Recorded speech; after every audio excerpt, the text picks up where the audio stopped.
এতিয়া মোৰ ঘড়ীত দেখিছে আপোনালোকে 11:27 হ'ল, 11:30 বাজিবৰ হ'ল। আজি এটা ভাড়া লৈ গৈছিলোঁ গুৱাহাটীত।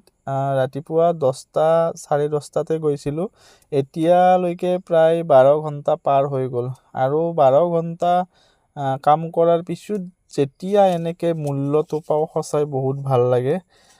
গতিকে আপোনালোকক এই ভিডিঅ'টোত এইটোৱে ক'ব বিচাৰিছোঁ, সকলোৱে নিজৰ ঘৰখন চলাবৰ কাৰণে বিভিন্ন ধৰণে কষ্ট কৰি পইচাৰ কাৰণে কষ্ট কৰি আছে। গতিকে আপোনালোকে পইচাখিনি দিয়াৰ সময়ত যেন কুণ্ঠাবোধ নকৰে, এইটো অনুৰোধ থাকিল আপোনালোকলৈ। যেনে মই 12 ঘণ্টা 13 ঘণ্টা কাম কৰাৰ পিছত মই এইখিনি পইচা পাইছোঁ।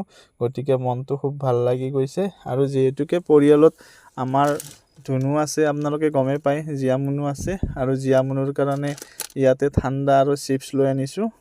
গতিকে পইচাটো সময়ত পোৱাৰ কাৰণে ধন্যবাদ।